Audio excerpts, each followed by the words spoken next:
Hello everyone, Curator Coy coming at you here live via Curator David filming here. And so we're standing in the Cub Nursery here at Appalachian Bear Rescue, and I'm sure you all have already watched a few videos of some of the things that we're asking for donations for as part of the More Room in the Den campaign that will be going on over the next few years.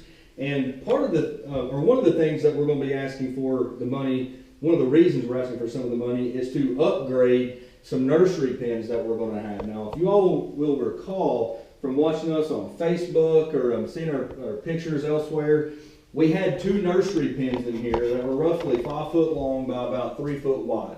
And they were up on stands with large stainless steel boxes underneath them to allow waste to go into and then drain out. And there's plumbing that goes down through the floor.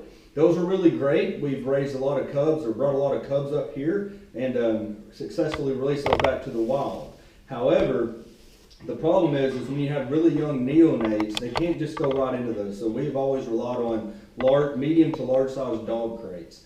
And we need something more with, that provides a little more protection than that. And really, the less that we have to transition a bear from one level of care to another, or one type of enclosure to another, is the less that we have to handle them, which obviously is a big part of the policies and procedures here, is to make sure that we minimize human contact with bears of all ages and sizes.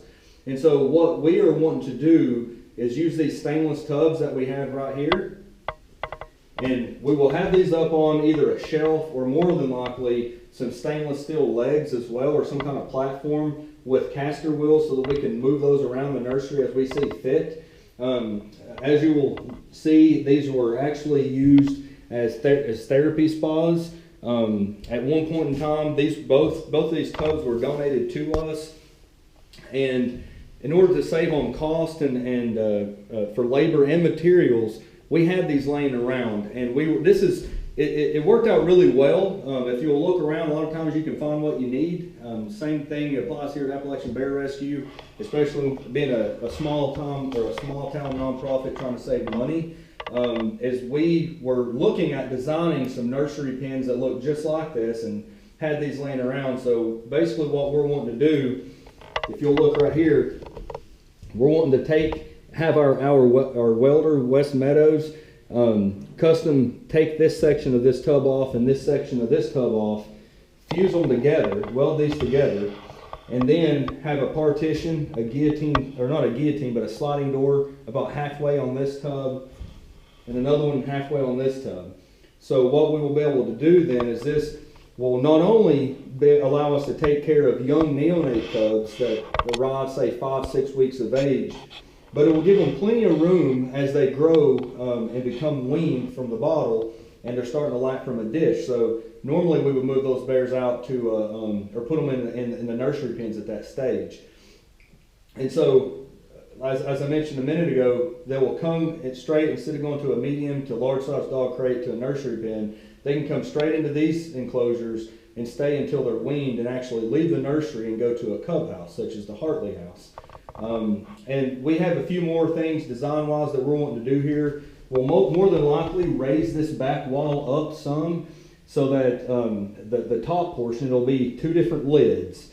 So this half will raise on this side of the sliding door, and the other half of the roof there will raise on that side of the sliding door.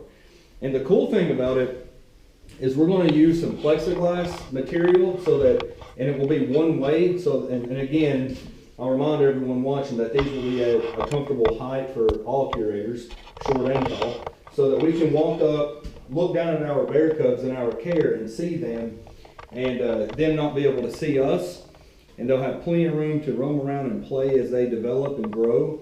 And down here, we will also have some cutouts. So and we're still tweaking this design, working with our welder, but say we'll have a circle cut out here and one here for this side of the enclosure, and the same thing on the other side, where we can actually reach our hands into as we're looking through at the little cubs.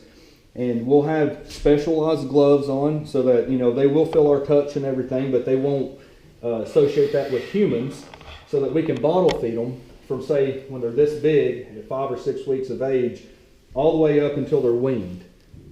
Underneath this, it's actually an open cavity and we're putting a drawer in on both of these stainless steel tubs that will allow us to put a heating element down in there, some kind of heating pad or element that we can slide back in so the warmth will radiate upwards and allow to warm the cubs. We'll more than likely also throw some kind of substrate down inside here, maybe some wood chips, along with some bedding, that quilted bedding that we always use.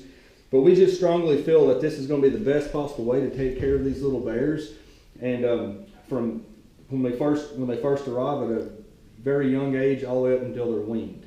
So the good news is the nursery pens, we always find ways to use things, and we found out this year especially that yearling bears, those pens are really good for those. So we actually moved those down to the Hartley House, and we're currently working on putting some rotating caster wheels on both of those nursery pens, so that when we have starved, really weak, emaciated yearlings come into our care, we can wheel those nursery pens into rooms of the Hartley House, so that we don't have to worry about having those pans anymore. Everything can drain down to the floor and then ultimately wash out the washouts of the Hartley House rooms.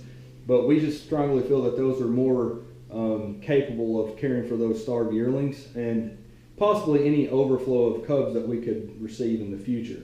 But we think that this is definitely the way to go, and as we continue to do this year to year, we always strive as much as possible to do the best that we can to take care of our bears. And if that means evolving as we go along, that's exactly what we're going to do. And obviously we could not do that without everyone's help. So I hope that everyone's able to see this video and hopefully be able to help us out. Thanks.